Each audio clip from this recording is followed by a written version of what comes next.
يا أيها الناس قد جاءتكم موعظة من ربكم وشفاء لما في الصدور وهدى ورحمة للمؤمنين. الحمد لله الذي خلق الإنسان وأنزل الفرقان وعلمه البيان، والصلاة والسلام على من كان خلقه القرآن. أما بعد، أعوذ بالله من الشيطان الرجيم. بسم الله الرحمن الرحيم. يا أيها الناس قد جاءتكم موعظة من ربكم وشفاء لما في الصدور وهدى ورحمة للمؤمنين. قل بفضل الله وبرحمته فبذلك فليفرحوا هو خير مما يجمعون. صدق اللہ. برادران اسلام، خواتین و حضرات، اللہ تعالیٰ کی تعریف و توصیف و تحمید کے بعد درود و سلام ہو سارے انبیاء کرام پر، خصوصاً خاتم النبیین، شفیع المذنبین، امام الانبیاء احمد مجتبی محمد مصطفیٰ صلی اللہ علیہ وسلم پر، کہ جن کو اللہ تبارک و تعالی نے کامل شریعت دے کر ہم سب کی ہدایت کے لیے اپنا آخری نبی بنا کر اس دنیا میں مبعوث فرمایا. حضرات، رمضان المبارک کا مقدس مہینہ اپنی عنایتوں، فضیلتوں، کرم اور احسان کے ساتھ ہم سب پر سایہ فگن ہونے جا رہا ہے. اسی مناسبت سے قرآن کریم سے لگاؤ پیدا کرنے کے لیے، قرآن کریم سے اپنے آپ کو قریب کرنے کے لیے، اور جس مقصد کے لیے یہ کتاب آئی تھی، یعنی پڑھنا، سمجھنا اور اس پر عمل کرنا، اس کی طرف توجہ دلانے کے لیے ایک سلسلہ شروع کیا گیا ہے، جس میں روزانہ آپ کے سامنے قرآن کریم کی تفسیر پیش کی جائے گی. آج مختصر سا تعارف اور سورۃ الفاتحہ کی تفسیر آپ کے سامنے آئے گی. اسی طریقے سے ہر دن ایک ایک جز کے اور بعد میں چل کے سورتوں کی تفسیر آپ کے سامنے آئے گی. اللہ تعالیٰ سے دعا ہے کہ اللہ تعالیٰ اس کام کو آسان بنائے، اور سب سے بڑی چیز جو قرآن ہدایت کا ذریعہ ہے، کہنے والے سننے والے سب کو بھی ہدایت کی توفیق عطا فرمائے، عمل کی توفیق عطا فرمائے، اور اس قرآن کا جو حق ہے اور خاص کر اس مہینے سے جو اس کی مناسبت ہے، اس کو پورا کرنے کی توفیق عطا فرمائے. سب سے پہلے آپ کے سامنے قرآن کریم سورۃ الفرقان کی آیت نمبر 30 کا ترجمہ پیش کرتا ہوں. قیامت کے دن اللہ کے نبی صلی اللہ علیہ وسلم رب سے کہیں گے، وقال الرسول یا ربی، کہ اے میرے رب، میری امت نے، میری قوم نے اس قرآن کو چھوڑ دیا. مہجورہ چھوڑ دینے کے معنی میں آتا ہے. مفسرین اس کے 3 مطلب بتلاتے ہیں. ایک، چھوڑ دینا، یا تو مکمل چھوڑ دینا. دوسرا یہ کہ پڑھنا ہی نہیں. تیسرا یہ کہ پڑھتے تو ہیں لیکن اس پر عمل نہیں کرتے یا اس کو سمجھتے نہیں. قرآن کے 3 حق ہمارے اوپر ضروری. ایک تو اس کا پڑھنا بھی ضروری ہے، اس کا سمجھنا بھی ضروری ہے، اور اس پر عمل بھی ضروری ہے. سمجھنے کے تعلق سے ہمیں یہ سوچنا چاہیے کہ ہر کس و ناقص کے لیے ہر آیت اور ہر آیت کا مفہوم ضروری نہیں. ایک آدمی کو عمل کے لیے جتنی ضرورت ہے اتنا اس کا سمجھنا بھی ضروری ہے. اگر ہم قرآن کریم نہیں پڑھتے ہیں تو اس کی بھی بہت سے وعید ہیں. سب سے پہلے ایک چھوٹی سی چیز میں آپ کی توجہ دلانے کے لیے کہتا ہوں. اللہ تبارک و تعالیٰ سورۃ الرحمن میں اپنی صفات کے بعد سب سے پہلی چیز جو اللہ تعالیٰ نے انسان کو دیا بطور نعمت کے، وہ کہہ رہا ہے علمہ البیان. ہم نے انسان کو بات چیت، بولنا، سیکھنا، سکھانے کا طریقہ عطا فرمایا. میں ایک سوال کرتا ہوں ہمارے بھائی بہنوں سے کہ ہم دنیا کی ساری زبانیں پڑھیں، ساری کتابیں پڑھیں اس زبان سے جو اللہ تعالیٰ نے دیا، اور اس زبان کے لیے اللہ نے دوسری جگہ کہا کہ علم نجعل لہ عینین وَلِسَانًا وَشَفَتَيْن کہ ہم نے انسان کو 2 آنکھیں دی، ہونٹ دیے اور زبان دیا۔ سوچ کر دیکھیے کہ کتنی بڑی بڑی نعمتوں کا یہاں ذکر ہو رہا ہے، آنکھ جیسی نعمت، ہونٹیں اور زبان۔ تو میں صرف زبان کے بارے میں پوچھتا ہوں کہ اگر اس زبان سے ہم دنیا کی ہر زبان پڑھیں، لکھیں، سمجھیں، جس سے اسلام منع نہیں کرتا، لیکن ہم اسی زبان سے اللہ کے کلام کو نہ پڑھیں اور قیامت کے دن اللہ تعالیٰ صرف ایک سوال کر دے کہ اے بندے میں نے تجھے زبان دی تھی اور تو نے اس زبان سے ساری زبانیں پڑھی سیکھیں لیکن میرا کلام نہیں پڑھا، تو ہم اور آپ کیا جواب دیں گے؟ لہذا اس مہینے میں قرآن پڑھنا بھی چاہیے، سننا بھی چاہیے، سمجھنے کی کوشش کرنی چاہیے، اور سب سے بڑی چیز عمل کی کوشش ہونی چاہیے۔ قرآن کریم کے تعلق سے اللہ تبارک و تعالی نے کئی اہم باتیں بتلائی ہیں، لیکن میں آپ کے سامنے صرف ایک بات پیش کر رہا ہوں جو اس تفسیر کے شروع میں آیت تلاوت کی جائے گی اور اس کا ترجمہ بھی آپ کے اسکرین پر ہوگا۔ وہ یہ کہ اللہ تبارک و تعالی سارے انسانوں سے کہتے یا ایھا الناس، اے لوگو، تمہارے پاس تمہارے رب کی طرف سے نصیحت اور دلوں کے اندر جو خرابیاں ہیں اس کی شفا، ساتھ ہی ساتھ ہدایت اور رحمت ہے مومنوں کے لیے۔ سوچ کر دیکھیے کہ کتنی چیزوں کی وعدے اس آیت میں آ گئی۔ سب سے پہلے تو قرآن سارے انسانوں کے لیے، ہم نے آج تک انسانوں کو بتایا ہی نہیں۔ ہم یہی سمجھتے ہیں کہ قرآن صرف مسلمانوں کے لیے، یہ ہماری سب سے بڑی غلطی۔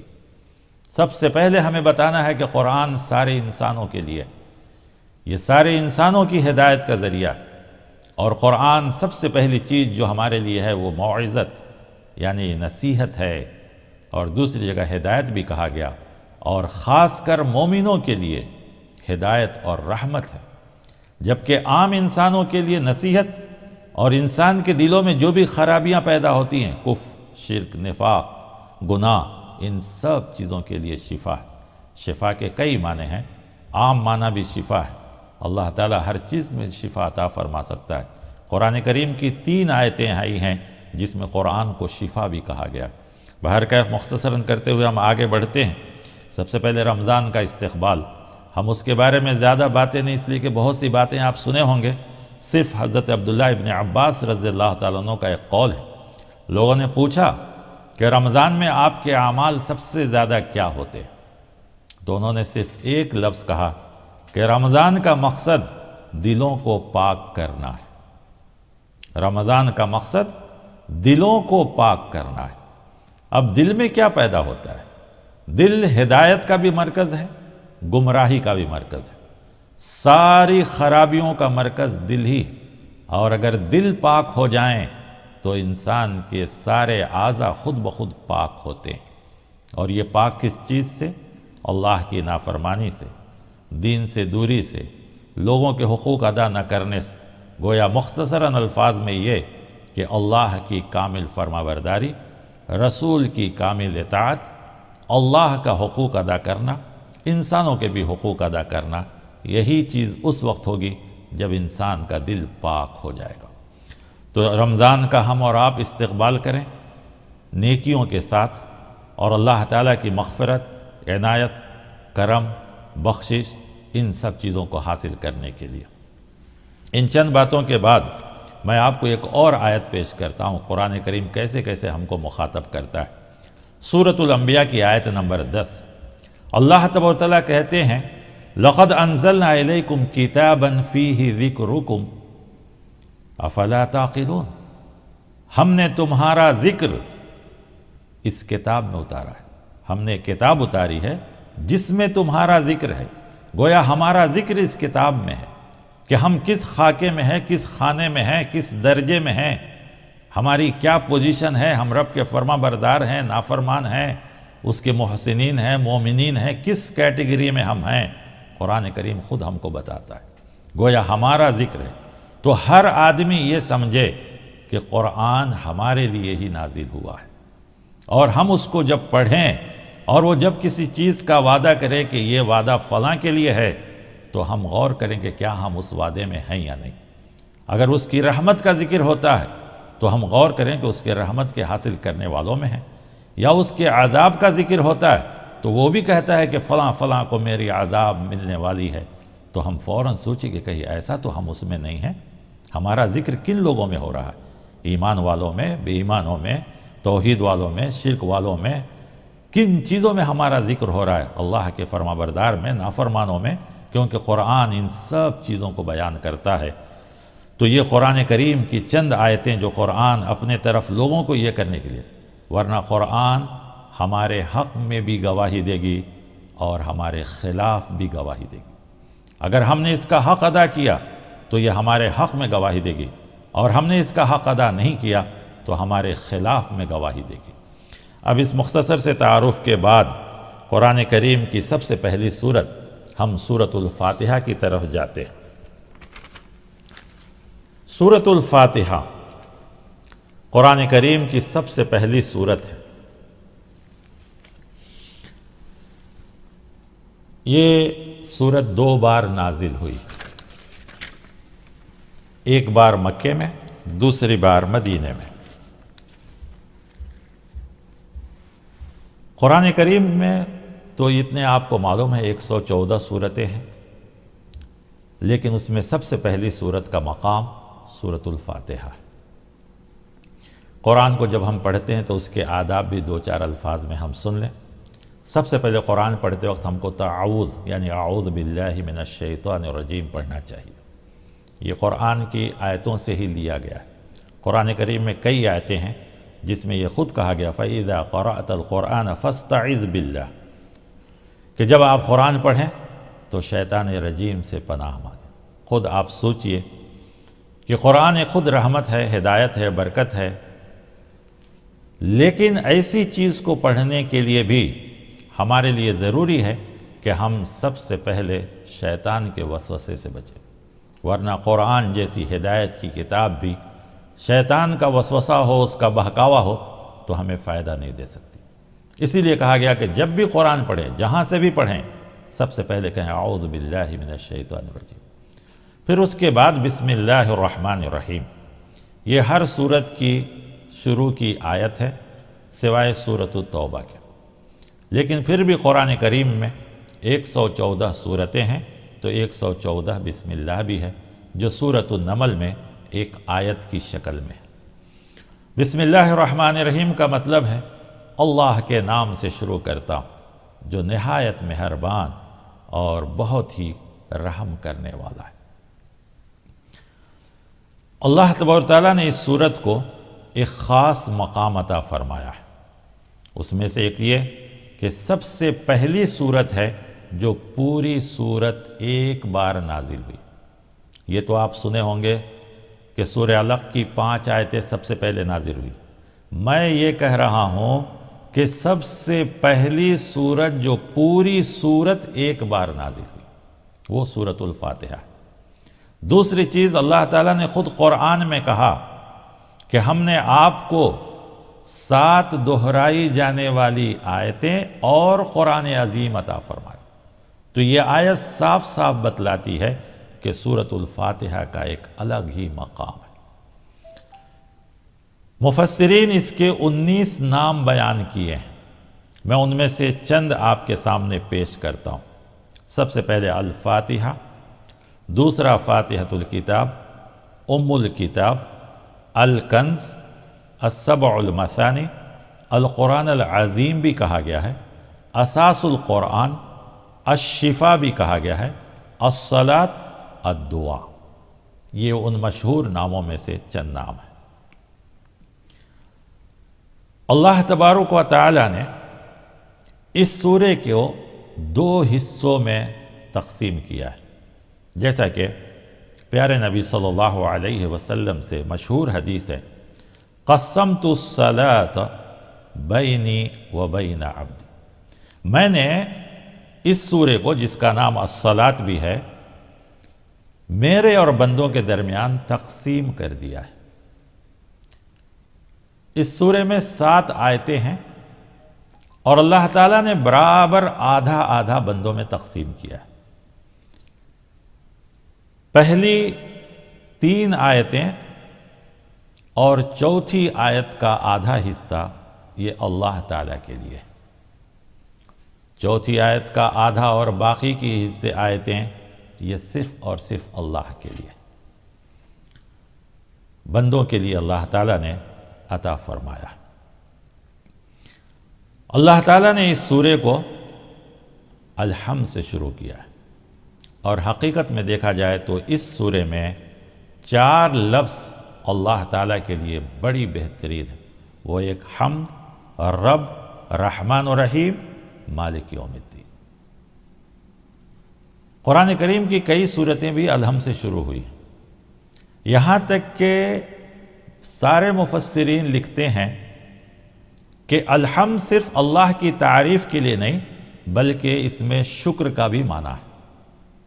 جب ہم قرآن کریم کی دوسری آیتوں میں دیکھتے ہیں تو بہت سے انبیاء کرام کو جب اللہ تعالیٰ نے کامیابی نصیب دی، خوشخبری عطا فرمایا، تو انہوں نے اللہ کی تعریف بھی اسی لفظ سے کیا. جیسے نوح علیہ السلام کو جب ظالم قوم سے نجات ملی تو انہوں نے کہا الحمدللہ الذی نجانا من القوم الظالمین، سورۃ المومنون میں. تمام تعریف اس اللہ کے لیے ہے جس نے ہم کو ظالم قوم سے نجات عطا فرمایا. تو یہاں تعریف کے ساتھ ساتھ شکر بھی. ابراہیم علیہ السلام کو اللہ تعالیٰ نے اولاد عطا فرمایا تو انہوں نے بھی کہا الحمدللہ الذی وہب لی علی الکبر اسماعیل و اسحاق، کہ اس اللہ کا شکر اور تعریف ہے جس نے ہمیں بڑھاپے میں اسماعیل اور اسحاق جیسے اولاد عطا فرمایا. داؤد اور سلیمان علیہ السلام کو بھی اللہ تعالیٰ نے بہت سی فضیلتیں دی تو انہوں نے بھی اللہ کا شکر اسی الفاظ سے استعمال کیا الحمدللہ الذی فضلنا علی کثیر من عبادہ المؤمنین. اسی طریقے سے عام انسان کو بھی کہا گیا ہے، اور عام انسان کی بھی زبان پر جب اللہ تعالیٰ کی تعریف آتی ہے تو وہ بھی الحمدللہ ہی کہتا ہے.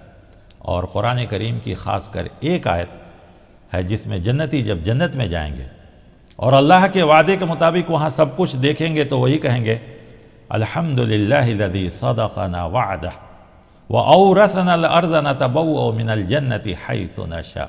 یہ سورہ زمر کی آیت ہے کہ تمام تعریف اس اللہ کے لیے ہے جس نے اپنے وعدے کو سچ کر دکھایا اور ہمیں جنت میں جہاں چاہے گا ہمیں آرام سے رہنے کی توفیق. تو انسانوں کو بھی کہا گیا ہے کہ وہ بھی اللہ تعالیٰ کی. جب ہم آپ صلی اللہ علیہ وسلم کی سکھائی ہوئی دعاؤں پہ غور کرتے ہیں تو اہم دعاؤں کی شروعات الحمد سے ہی ہوتی ہے. جیسے انسان صبح صبح اٹھتا ہے نیند کے بعد، جس کو ایک موت کی حالت کہی گئی ہے، بہت سے انسانوں کو اللہ تعالیٰ اسی حال میں اٹھا لیتا ہے، لیکن جس بندوں کو اٹھنے کی توفیق ہوئی تو اس کو یہی کہنا چاہیے الحمدللہ الذی احیانا بعد ما اماتنا.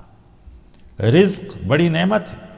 آج جس حال میں دنیا گزر رہی ہے سوچ کر دیکھیے رزق کتنی بڑی نعمت ہے، کھانا کتنی بڑی نعمت ہے. بڑے بڑے لوگ ہوں گے، ہزاروں ان کے پاس چیزیں موجود ہوں گی، گاڑیاں ہوں گی، بنگلے ہوں گے، لیکن کھانے کے لیے محتاج ہو جاتا ہے انسان، اور بھوک انسان کو مجبور بھی کر دیتا ہے. تو انسان جب کھایا اور اس کے پیٹ میں دانے گئے، روزی گئی، تو اس کو بھی کہا گیا کہ الحمدللہ الذی اطعمنا وسقانا وجعلنا من الرزق.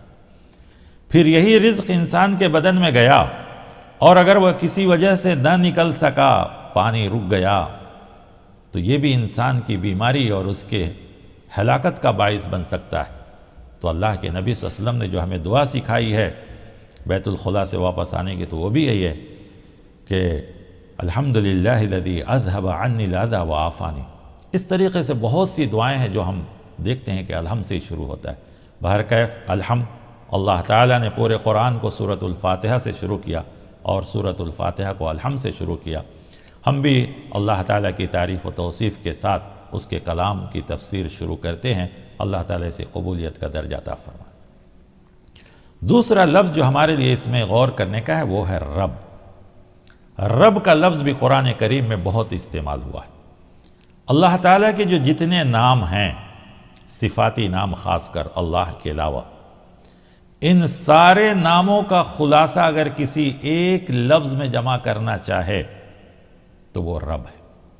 کیونکہ رب کے معنی خالق، مالک، حاکم، رازق سب کچھ ہے.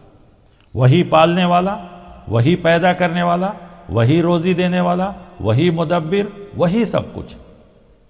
نہ صرف انسان کا بلکہ ساری کائنات کا، اور ساری کائنات کے اندر جتنی چیزیں ہیں ان سب کا بھی خالق، مالک، حاکم، رازق، مدبر سب کچھ وہی ہے۔ اسی لیے قرآن میں آپ دیکھیں گے بار بار آئے گا رب السماوات والارض، اور رب العرش العظیم بھی آتا ہے۔ کائنات کے اندر جتنی چیزیں ہیں وہ سب کا رب صرف اور صرف اللہ۔ اگر اس ایک لفظ کی صحیح تشریح سارے انسانوں کو بتا دی جائے تو آج انسان جو اس اللہ کو تلاش کرنے کے لیے مختلف بہانے، مختلف راستے، مختلف طریقے اختیار کیا، وہ ساری گمراہی سے نکل کر اس رب کو ماننے کے بعد اللہ کو ضرور قبول کر لے گا۔ اس لیے کہ یہ رب صرف انسانوں کا ہی نہیں، حتیٰ کہ جانوروں کا بھی، کیڑے مکوڑوں کا بھی۔ ہندوستان کے ایک بہت بڑے عالم مولانا ابوالکلام آزاد رحمۃ اللہ علیہ، آپ سن کر تعجب کریں گے، انہوں نے صرف سورۃ الفاتحہ کو ایک تفسیر لکھی جس کا نام ام الکتاب رکھا، جو اس کے ناموں میں سے ایک نام ہے، اور 400 سے زیادہ صفحات میں انہوں نے لکھا ہے جو اردو اور انگریزی میں اویلیبل ہے۔ تو سوچ کر دیکھیے کہ یہ سورت کی کیا حیثیت ہے۔ اور انہوں نے رب کی تشریح میں سب سے زیادہ اوراق لگائے، انہوں نے بڑی عجیب عجیب باتیں کہیں۔ اس میں سے یہ بھی کہا کہ ایک جانور کو اللہ نے صرف پیدا ہی نہیں کیا بلکہ اس کی روزی کیا ہے وہ بھی بتلایا، اس کا دشمن کون ہے وہ بھی بتلاتا ہے۔ تبھی تو ایک جانور بھی جانتا ہے کہ فلاں جانور میرا دشمن ہے، اس سے وہ بچنے کی کوشش کرتا ہے۔ سمندر کے اندر جو مخلوق ہیں اس کی روزیوں کا انتظام کون کرتا ہے؟ یہ رب ہے جو رازق ہے۔ زمین پر رہنے والے انسانوں کے لیے تو بہت سے شعبہ جات ہوتے ہیں جو ان کی روزیوں کا انتظام کرتے ہیں، تب بھی آج صرف ہمارے ملک میں 20 کروڑ لوگ بھوکے رات میں سوتے ہیں۔ لیکن کیا آپ نے کبھی سنا ہے کہ کوئی پرندہ بھوک سے مر گیا ہو، کوئی جانور بھوک سے مرا ہو، سمندر کی کوئی مخلوق جو ہے بھوک سے مری ہو؟ نہیں، اللہ ہے جو رزاق ہے، رب ہے ان سب کا پیدا کرنے والا، اس لیے کہ وہ رب العالمین ہے۔ عالم، بہت سے عالم ہیں، بہت سی دنیایں ہیں، ان سب کا رب صرف اور صرف اللہ ہے۔ اب تک انسانوں کو جو دنیایں معلوم ہوئی ہیں ہوئی، اور نہ معلوم ابھی کتنی دنیا باقی ہے جو انسانوں کے علم میں ابھی نہ آیا ہو، ان سب کا رب صرف اور صرف اللہ۔ الرحمن الرحیم، نہایت رحم کرنے والا اور بہت ہی مہربان۔ بہت سے لوگ سوچتے ہیں کہ یہ دونوں لفظ ملے جلے ہیں، اس میں کوئی شک نہیں کہ دونوں لفظ ملے جلے ہیں، لیکن اکیلا یہ لفظ وہ معنی نہیں پیدا کرے گا جب دونوں مل کے پیدا کرتے۔ اسی لیے آپ خود دیکھیے کہ بسم اللہ میں بھی رحمان اور رحیم بھی دونوں ساتھ آیا، اور اکثر جگہ رحمان اور رحیم کو ساتھ آتا ہے، اس لیے کہ یہ دونوں معنی ملنے کے بعد چونکہ عام عوام کو بوجھ نہ معلوم ہو، اس لیے میں مختصراً کہتا ہوں کہ عربی گرامر کے اعتبار سے یہ بتانا مقصود ہوتا ہے کہ اللہ ہی یا رب ہی ایک ایسی ذات ہے جو بیک وقت اس کے اندر سے رحمانیت کا پہلو بھی جاری ہوتا ہے تو ساتھ ہی ساتھ دوسری پہلو بھی جاری ہوتے ہیں۔ دوسری کسی مخلوق میں یہ نہیں ہو سکتا، یعنی انسان جس وقت غصہ ہوتا ہے اس وقت رحم نہیں کر سکتا، جس وقت رحم کرے گا اس وقت غصہ نہیں کر سکتا، لیکن اللہ تعالیٰ سے بیک وقت دونوں چیزیں نہیں، ساری چیزیں بیک وقت جاری ہیں۔ اور پھر انسان کی قدرت میں ہمیشہ نہیں ہے، لیکن رب کی طاقت اور قدرت میں رحمان اور رحیم کا صیغہ ہمیشہ کے لیے جاری رہتا ہے۔ اتنا ہمارے سمجھنے کے لیے کافی۔ اب سب سے اہم چیز جو اس سورہ میں بتلائی جا رہی وہ یہ کہ مالک یوم الدین، اس میں کئی چیزیں ہیں۔ سب سے پہلے تو اللہ تعالیٰ ہی کی تعریف، شکر، کیونکہ وہ رحمان و رحیم ہے، اور صرف یہی نہیں بلکہ قیامت کے دن کا مالک بھی ہے، کوئی اور نہیں۔ ہو سکتا ہے کوئی انسان دنیا میں دعویٰ کر لے اس کی زندگی، اس کی طاقت اور قوت کا، لیکن قیامت کے دن کسی کی بھی نہیں چلے گی۔ وہی دنیا کا بھی حقیقی رب ہے اور وہی قیامت کا بھی مالک ہے، کیونکہ اس دن کیا ہوگا؟ سارے فیصلے وہی ہوں گے۔ ہر انسان کو نیکی اور بدی کا بدلہ اسی دن ملنے والا ہے۔ تو وہاں کسی کی نہیں چلے گی، وہاں صرف اور صرف اس اللہ، اس رب العالمین کی ملکیت ہوگی، مالک صرف اور صرف وہی۔ ایک چیز اور بھی اس میں غور کرنے کی ہے کہ اللہ تبارک و تعالی رحمان و رحیم کے بعد مالک یوم الدین لایا ہے۔ بڑی اہم بات یہ ہے کہ انسان اکثر دوسری ساری چیزوں سے جتنا ڈرنا ہے، خوف کھانا ہے، اپنے آپ کو بچانا ہے، بچاتا ہے، لیکن جب اللہ کا معاملہ آتا ہے تو خواہ وہ پڑھے لکھے ہوں، ایمان والے ہوں، کوئی بھی ہوں، اس کی رحمانیت کا، اس کے رحم کا بہت غلط فائدہ اٹھاتے، غلطیاں کریں گے اور کہیں گے نہیں اللہ تو بہت رحم کرنے والا ہے۔ اور احادیث کا بھی سہارا لیا جاتا ہے کہ اللہ 70 ماؤں سے زیادہ محبت کرنے والا، ایک ماں ہی اپنے بچے کو تکلیف نہیں دیتی تو 70 ماں سے زیادہ محبت کرنے والا اللہ اپنے بندے کو کیسے تکلیف دے گا، کیسے سزا دے گا۔ اسی لیے اللہ تعالیٰ نے رحمان رحیم کے بعد کہا مالک یوم الدین، وہ قیامت کے دن کا مالک ہے، یعنی وہ فیصلہ کرے گا برابر برابر، تو اس کی رحمانیت کا جو غلط فائدہ اٹھائیں گے وہ مالک یوم الدین سے نہیں بچ پائیں گے۔ لہذا ہمیں کہا گیا کہ جتنا اللہ کا ڈر ہو اتنا ہی اللہ تعالیٰ سے امید بھی ہونی چاہیے، لیکن غلط امید پر نیکیوں سے بچنا اور گناہوں میں ملوث رہنا، یہ اللہ تعالیٰ کے رحمان و رحیم کا غلط فائدہ اٹھانا ہے۔ اس لیے ایمان کی تعریف میں کہا گیا ہے الایمان بین الخوف والرجاء، اللہ تعالیٰ کا ڈر اور خوف بھی ہو، ساتھ ہی ساتھ اللہ سے امید بھی ہو کہ ہاں وہ رحمان و رحیم ہے۔ تو رحمان و رحیم کب؟ جب انسان نہ جانتے ہوئے، انجانے میں، لا علمی میں، کم علمی میں، بے علمی میں، تو ان سب چیزوں کو اللہ تعالیٰ معاف کرے۔ لیکن ایک انسان جان رہا ہے کہ یہ گناہ ہے اور اس گناہ کے کرنے کی سزا ہے، اور اس کے باوجود بھی اس کی رحم کا غلط فائدہ اٹھاتا ہے، تو یہ مالک یوم الدین سے نہیں بچ سکتا۔ اسی لیے اللہ تعالیٰ نے وہ بھی کہا۔ پھر اس کے بعد کہا ایاک نعبد و ایاک نستعین، ہم آپ ہی کی عبادت کرتے ہیں۔ یہ بھی عربی گرامر کے اعتبار سے بڑی اہم لفظ ہے۔ ایاک کہا گیا ہے، جو انگریزی میں خاص کر alone کہا جاتا ہے، یعنی خالص صرف اور صرف آپ ہی کی۔ اگر اردو میں ہم کہیں آپ کی، لیکن اس کے ساتھ ہم کہتے ہیں آپ ہی کی، تو دونوں میں بہت فرق ہے۔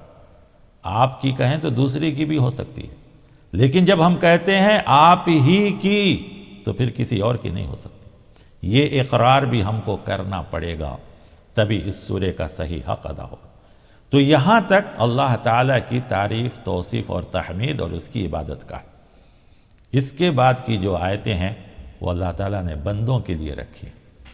اللہ تعالیٰ کہتے ہیں کہ جب بندہ میری تعریف کرتا ہے، میرا شکر کرتا ہے، مجھے رب مان لیتا ہے، میرے رحم کے اندر آ جاتا ہے اور قیامت کے دن کا مالک مجھے ہی بنا دیتا ہے، اور اپنی پوری زندگی میں عبادت صرف اور صرف میری ہی کرتا ہے، تو اب سب سے بڑی چیز میری طرف سے اسے جو ہوگی میری مدد۔ وَإِيَّاكَ نَسْتَعِينُ، ہم کہتے ہیں کہ اللہ ہم تجھی سے مدد چاہتے، تجھ ہی سے مدد چاہتے۔ گویا یہ بھی بتلاتا ہے کہ سارے انسانوں کو صرف اور صرف ایک ہی چیز ہونی چاہیے، ایک اللہ کی عبادت اور اسی اللہ سے مدد بھی، اسی کی بڑائی، اسی کی کبریائی، اسی کا حمد، اسی کی تعریف اور اسی سے مدد بھی۔ ہم خاص کر مسلمان بھائی بہنوں سے کہیں گے کہ سورۃ الفاتحہ جو اتنی اہم سورت ہے، پیارے نبی صلی اللہ علیہ وسلم نے جو بھی چیز جیسے اہم ہوتی ہے تو اس کو اسی جگہ میں رکھا جاتا ہے، تو اسی لیے سورۃ الفاتحہ کو بھی نماز میں رکھا گیا، اور سارے لوگوں کا اتفاق ہے کہ ہر نماز کی ہر صورت میں فرض ہو، سنت ہو، نفل ہو، واجب ہو، پڑھنی چاہیے۔ اور ہم نماز میں پڑھتے ہیں، سب سے پہلے ہم کھڑے ہو کر اللہ اکبر کہتے ہیں کہ اللہ ہی سب سے بڑا، پھر ہم پڑھتے ہیں اسی اللہ کی تعریف، اس کو رب مانتے ہیں، اس کو رحمان و رحیم، قیامت کے دن کا مالک، اور ہم اپنی زبان سے کہتے ہیں ایاک نعبد، ہم آپ ہی کی عبادت کرتے ہیں، آپ ہی سے مدد مانگتے ہیں۔ پھر یہ مسلمان مسجد کے باہر آئے یا اپنی نماز کے باہر آئے اور ان میں سے کوئی چیز پھر اللہ کے علاوہ کسی اور کے لیے کرے، ذرا سوچ کر دیکھیے کہ ہم کہہ کیا رہے ہیں اور کر کیا رہے ہیں۔ اس کی وجہ یہ ہے کہ ہم نے آج تک سورۃ الفاتحہ کو بھی نہیں سمجھا، اس کی حقیقت کو نہیں جانا۔ بھائی اور بہنوں، اسلامی خواتین اور حضرات، غور کیجئے، ہمارے اور آپ کے لیے یہی دو لفظ جو ایک آیت کے اندر ہے، ہماری دنیاوی زندگی اور اخروی زندگی، ہماری رب کی فرما برداری یا نافرمانی، ساری چیزوں کا ذکر کر دیا ہے۔ آج پوری دنیا میں ہماری جو بھی حالتیں ہیں اس کی وجہ صرف یہ ہے کہ ہم نے اپنی ساری عبادتیں اللہ کے لیے خاص نہیں کی، اور ہم نے مدد اللہ سے نہیں مانگا، بلکہ تکلیف آتی ہے تو ہم نہ جانے کہاں کہاں جاتے ہیں۔ حالانکہ کافروں کے بارے میں قرآن کریم میں بہت سی آیتیں اندر آئیں گی جس میں کہا گیا کہ ان لوگوں کو مصیبتیں آتی تھی تو اپنے سارے خداؤں کو چھوڑ کر اللہ کو یاد کرتے تھے خالص۔ لیکن آج ہمارا معاملہ الٹا ہے، ہم نارمل حالات میں اللہ کو یاد کرتے ہیں، اور تکلیف پریشانی آتی ہے تو دوسروں سے مدد مانگتے ہیں۔ یاد رکھیے، ہمیں اور آپ کو غور کرنا پڑے گا۔ پھر اس کے بعد یہ ساری باتیں جو اب تک کہی گئی ہیں وہ اس آیت پہ مرکوز ہے، اور یہی آیت قرآن کریم کی سب سے اس سورہ فاتحہ کی جامع وہ یہ ہے، اہدنا الصراط المستقیم، کہ اللہ ہم کو سیدھا راستہ دکھائے۔ یہ دعا ہم کو سب سے چاہیے۔ دعا کا اس سورہ کا نام جو دعا اسی لیے رکھا گیا ہے کہ ہمیں اس سورہ میں دعا کے آداب بھی سکھائے گئے کہ سب سے پہلے اللہ کی تعریف ہو اور اللہ کو ہی مالک جانا جائے، اور ہم کو اقرار کرنا چاہیے کہ ہاں آپ ہی ہماری عبادت کے لائق ہیں اور آپ ہی ہماری مدد کرنے والے ہیں، تو اے اللہ ہماری مدد کیجئے، وہ یہ کہ ہم کو سیدھا راستہ دکھائیے۔ کیوں سب سے زیادہ انسان اس کا محتاج ہے؟ اس میں کوئی شک نہیں کہ انسان کو جب منزل مل جائے گی تو وہ آج نہیں تو کل پہنچ جائے گا، لیکن اگر اسے منزل ہی نہیں ملی تو پوری زندگی بھٹکتا رہے گا۔ اسی لیے ہمیں کہا گیا کہ اہدنا الصراط المستقیم۔ اور ہم اور آپ جو امت محمدیہ ہیں، ہم سے پہلے دنیا میں بھی بہت سی امتیں تھیں، ان کے پاس بھی نبی آئے، شریعتیں آئیں، کتابیں آئیں، لیکن اس کے باوجود وہ گمراہ ہو گئے، بھٹک گئے۔ اسی لیے ہم کو کہا گیا ہے کہ سب سے زیادہ آپ جس چیز کی دعا کریں وہ صراط مستقیم کی۔ بہت سے لوگ یہ سمجھتے ہیں کہ صراط مستقیم سے صرف دین، عبادت، نماز، روزے، زکوٰۃ، حج معاملات نہیں، دنیا کے معاملے میں بھی ہم کو سیدھا راستہ چاہیے تو یہی دعا کرنی ہے۔ جیسا کہ میں نے ابھی ذکر کیا مولانا ابوالکلام آزاد رحمۃ اللہ علیہ کا، انہوں نے اس آیت کی تفسیر میں لکھا ہے کہ ایک آدمی کو کاروبار بھی کرنا ہو تو اس کو یہی دعا پڑھ کے دعا کرنی چاہیے کہ اللہ مجھے اس میں بھی سیدھا راستہ دکھائے۔ ایک زندگی کا معاملہ ہو تو اس میں بھی ہم کو سیدھا راستہ دکھائے۔ زندگی کے سارے معاملوں میں سیدھا راستہ دکھانا یہ صرف اور صرف اللہ کا کام، اور یہی کتاب ہم کو سیدھا راستہ دکھائے۔ بلکہ یہی دعا ہم کرتے ہیں تو اللہ تعالی ہم کو کتاب دیا قرآن کریم، اور کہا ذالک الکتاب لا ریب فیہ ھدی للمتقین۔ ہاں تم کو ہدایت چاہیے، سیدھا راستہ چاہیے، یہ لو کتاب تمہیں سیدھا راستہ بتاتی ہے۔ یہ ہے کتاب جو کو گمراہوں کے طریقے بتاتی ہے، نافرمانوں کے طریقے بتاتی ہے، فرمانبرداروں کے راستے بتاتی ہے۔ تو گویا ہر چیز میں ہم کو ہدایت دینے کے لیے۔ ایک آدمی اپنے دنیاوی کسی معاملے میں الجھ جائے، پریشان ہو، میں اس سے درخواست کرتا ہوں کہ وہ اس آیت کا ورد کرے، بار بار اللہ سے درخواست کرے، اہدنا الصراط المستقیم، اے اللہ مجھے رہنمائی فرمائیے، اے اللہ مجھے رہنمائی فرمائیے۔ اللہ ضرور صحیح راستے کی رہنمائی فرمائے۔ یہ بڑی اہم آیت، بلکہ سارے اس سورۃ الفاتحہ کا خلاصہ یہی ہے۔ اسی کے لیے اس سے پہلے اللہ تعالیٰ کی تعریف و توصیف کروائی گئی، اور اس کے بعد بتلایا جا رہا ہے کہ اگر آپ کو یہ صراط مستقیم چاہیے تو کن راستوں سے آپ کو بچنا ہے۔ وہ ہے دو چیزیں، کہ صراط الذین انعمت علیہم، صراط یعنی سیدھا راستہ ان لوگوں کا جن پر اللہ کا انعام۔ اس لیے کہ راستے بہت ہیں دنیا میں، بے شمار راستے ہیں، لوگوں کے بنائے ہوئے، انسانوں کے بتائے ہوئے، مذہب کے نام پر بھی ہیں اور مختلف ناموں پر راستے بنائے گئے۔ لیکن اللہ تعالیٰ کہہ رہا ہے کہ تم یہ دعا کرو وہ راستہ جس پر چلنے سے انعام یعنی کامیابی نصیب ہو، وہ راستہ نہیں جس پر چلنے سے مغضوب یا ضالین ہو، مغضوب، سارے مفسرین کا اس بات پر اتفاق ہے کہ اس سے قوم یہود ہے، اور ضالین گمراہ، سارے مفسرین کا اس بات پر اتفاق ہے کہ وہ نصارہ ہیں، یعنی عیسائی ہیں۔ یہاں ایک بہت بڑی بات قرآن کریم نے خود پیارے نبی صلی اللہ علیہ وسلم سے کہلوایا، قُلْ هَذِهِ سَبِيلِي، آپ کہہ دیجئے لوگوں سے کہ یہ میرا راستہ ہے، ادعو الی اللہ، جو میں اللہ کی طرف بلاتا ہوں پوری بصیرت کے ساتھ، ہوش و حواس کے ساتھ، پورے یقین کے ساتھ، علی بصیرتی انا ومن اتبعنی، میں اور میری اتباع کرنے والے، وسبحان اللہ، اور تمام تعریف اللہ کے لیے، یعنی اللہ پاک ہے ہر چیز، وما انا من المشرکین، تو معلوم ہوا کہ سب سے بہترین راستہ وہ ہے جو کفر و شرک سے پاک ہو۔ یہ دو قوموں کو اللہ تعالیٰ نے بہت سی نعمتیں دی، جو آگے چل کر سورۃ البقرہ میں آپ سنیں گے، اور ضالین یعنی عیسائیوں کا جو سورہ آل عمران میں آپ سنیں گے کہ اللہ نے کیسی کیسی ان کو نعمتیں دی اور کیسے گمراہ ہوئے۔ یہاں پر صرف دو چیزیں بتا رہا ہوں۔ مغضوب کیوں ہوئے؟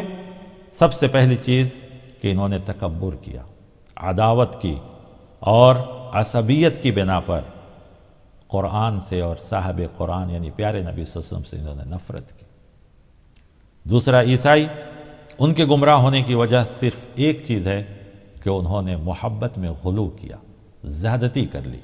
بہرکیف آگے ہم ان سب چیزوں کی تفصیل سے بیان کریں گے۔ مختصراً ایک بار صرف ہم اس پر جاتے ہیں کہ ہمیں اور آپ کو کہا گیا ہے یہ سورہ روزانہ ہر نماز کی ہر رکعت میں پڑھیں، اور کم سے کم اس کے معنی ہم اور آپ سمجھ لیں، اور نماز میں کھڑے ہوں۔ اکثر لوگ جو کہتے ہیں کہ نمازوں میں خیال یہاں وہاں جاتا ہے، ذرا اس کے معنی پڑھیں، اور جب اپنے زبان سے کہیں الحمدللہ رب العالمین، تو اللہ تعالیٰ اس کے جواب میں کہتا حمدنی عبدی، میرے بندے نے میری تعریف کی۔ تو ہم کانوں سے یہ آواز نہ سنیں، لیکن ہم اس ترجمے پر غور کرنے کے بعد تصور کر لیں کہ میرا رب سن رہا ہے، میرا رب میری باتوں کو سن رہا ہے۔ تو ایک ایک لفظ کے بعد اللہ تعالیٰ جواب دیتے ہیں، یہاں تک کہ جب آدمی کہتا ہے ایاک نعبد و ایاک نستعین، تو اللہ تعالیٰ پہلے جز کو کہتا ہے کہ یہ میرے لیے ہے، اور دوسرا جز بندوں کے لیے ہے، اور بندوں کے لیے وہ سب کچھ ہے جو وہ مانگتا ہے۔ تو اس یقین کے ساتھ ہم اس سورے کو پڑھیں، اللہ تعالیٰ ہمیں سب کچھ عطا فرمائیں گے۔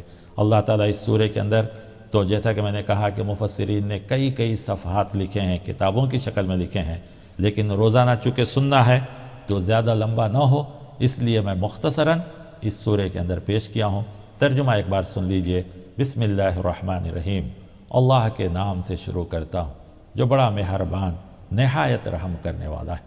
تمام تعریف اللہ کے لیے ہے جو سارے جہاں کا رب ہے، وہ رحمان ہے، رحیم ہے، قیامت کے دن کا مالک ہے۔ ہم صرف آپ ہی کی عبادت کرتے ہیں اور آپ ہی سے مدد چاہتے ہیں۔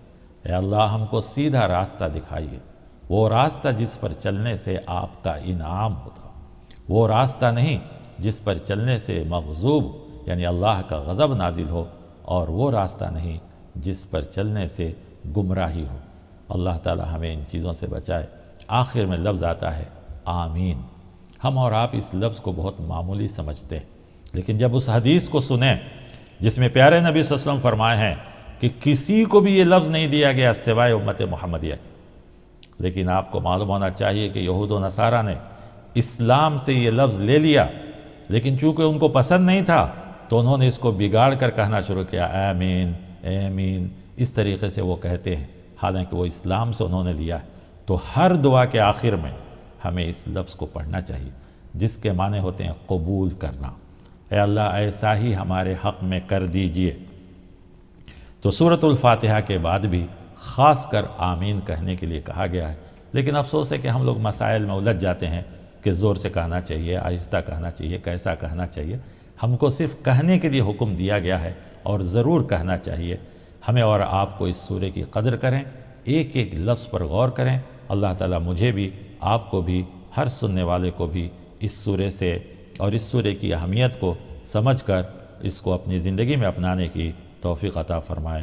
والسلام علیکم ورحمۃ اللہ وبرکاتہ۔